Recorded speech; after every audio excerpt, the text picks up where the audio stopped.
Mheshimiwa Cleopa David Msuya, maisha yake katika familia, jamii, uongozi na hata baada ya kustaafu. Sasa nitasema jambo moja tu kwa kuwa nilipata nafasi ya kuzungumza pale Dar es Salaam.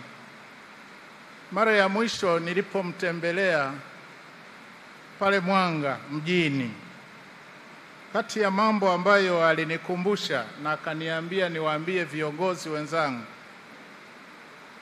ni kwamba tujitahidi sana kuwafuata wananchi kule waliko, tukawasikilize, tujue changamoto zao na tufanye jitihada kuzitatua.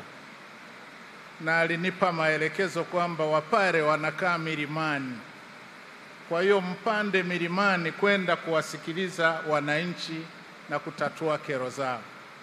Na ninalisema hili kwa sababu bahati mbaya sana sikupata hiyo nafasi ya kutii hayo maelekezo yake, lakini kwa kuwa viongozi mko hapa, basi hili ni jambo la msingi.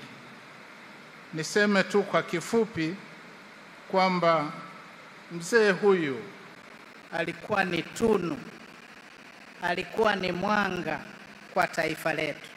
Tumuombee apumzike kwa amani. Mheshimiwa Rais, baada ya neno hilo moja, kwa heshima ninakuomba sasa ukaribie ili utupatie neno lako la faraja kwa wanafamilia, waombolezaji na Watanzania wote. Karibu sana Mheshimiwa Rais.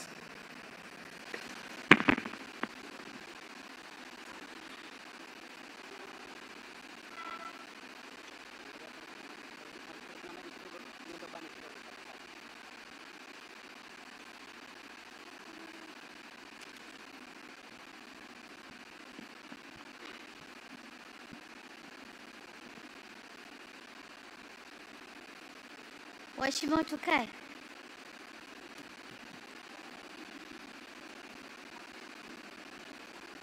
Mheshimiwa Dr. Jakaya Mrisho Kikwete, Rais mstaafu wa Jamhuri ya Muungano wa Tanzania, Mheshimiwa Dr.